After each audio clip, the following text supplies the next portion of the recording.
subok ay kay tatat. Di ba noon sa kaibigan mo'y nabumbog ang ibig? Bakit ngayon anong lamig? Hindi mo alam. Ako'y nasasaktan sa di magpansin sa aming pagmamahal. Lumapit ka, ako'y naghihintay, naghihintay.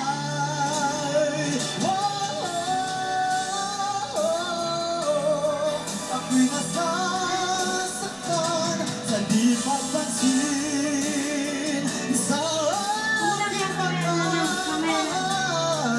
Lumapit ka, ako'y naghihintay.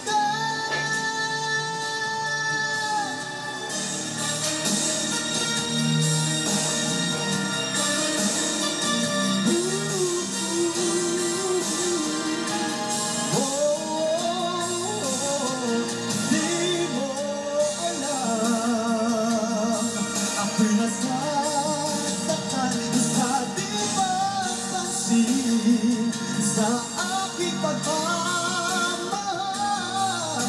Lumapit lang ako'y naghihintay.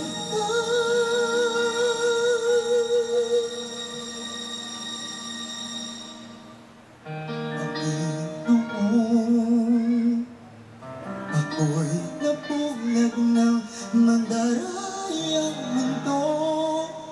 Ako ba'y patawarin mo?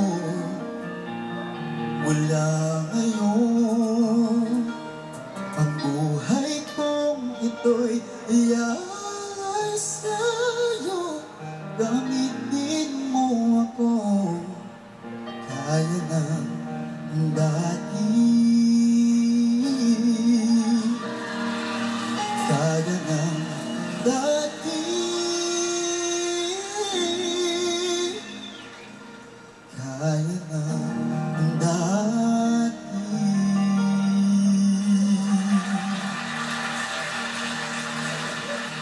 Hi, Charles! Hello po.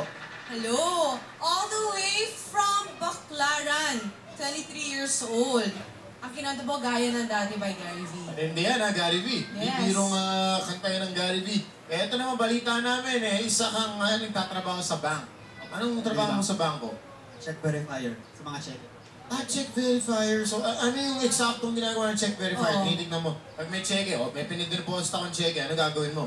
So, confirm ko kung talagang pirma ng kliyente yun kasi baka talbog. Oo. Maraming technicalities sa check.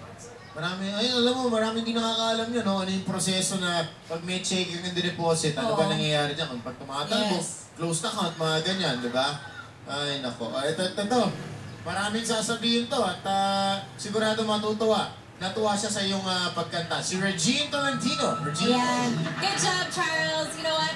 I'm not familiar with the song, but I'm sure you hit every note perfectly. Parang Thank you po. you did it so effortlessly. And natutuwa ako sa mga taong na may career talaga and they do the singing as a hobby, di ba? So congratulations. I think you did a fantastic job. So much power. Thank you, Miss Regine. Ito, first time mo ba sumali sa isang singing contest? Matagal na pero po ngayon yung as a solo kasi dati group po. A group. So, as solo, first time mo. Kinakabahan ka ba? Iba kasi solo performance di ba? Nakaban. O kasi nanginginig ka, hinahawakan ko siya sa shoulders niya. Nanginginig siya ngayon. Alam mo, Alright. speaking of solo, eto naman, gustong makasolo ni Grace Aljur. Why not? Ajur! Charles, alam, yung quality ng boses mo naiiba sa mga narinig ko. Kasi ang ganda ng boses, tapos may falsetto pa. Iilan lang may ganyan eh. Tapos yung tremolo, tama-tama. Tapos yung pinaka-importante sa song, yung yung nasa puso. Naramdaman ko yan, heartfelt yung song. Congratulations. Salamat po. Buti na lang, naglagay ako ng glitter sa mata ko. Natural. Maganda ba? Parang ibang dating mo. Tsaka parang napansin ko, direct paki-close up nga si Grace. Ano. Parang may kagat ka sa labi. Ano nangyari dyan? Ano ba yan? Hindi! Ano ka ba? Wala lang. Ano, pinapansin mo yung dapat hindi Kanina pa po pinapansin. nakaganyan si Grace. Ayun, Kaya tanongin na natin si Michelle ng Bombshell. Tama na yan, Sam. Hello, Charles. You know what? You sang a Gary Valenciano song, but I heard you, Charles, all throughout. It only goes to show that you put your personal touch into the song, because some of our singers or contestants, they tend to imitate the original singer, but this time you put your own personality into the song, and I think that's a good thing. You only have to watch whenever you sustain your notes, because sometimes you have to sustain it and you don't let it falter. It's different when you say naghihintay as opposed to naghihintay. It's like you fell from a bangin, okay? So you just be careful every time you do that. But generally, it was a good job. At gaya ng dati, kinakabahan na naman ang ating champion. Thank you po. Thank you so much, Michelle ng Bombshell. Ito na. Erna, what's our criteria for judging today? Nako,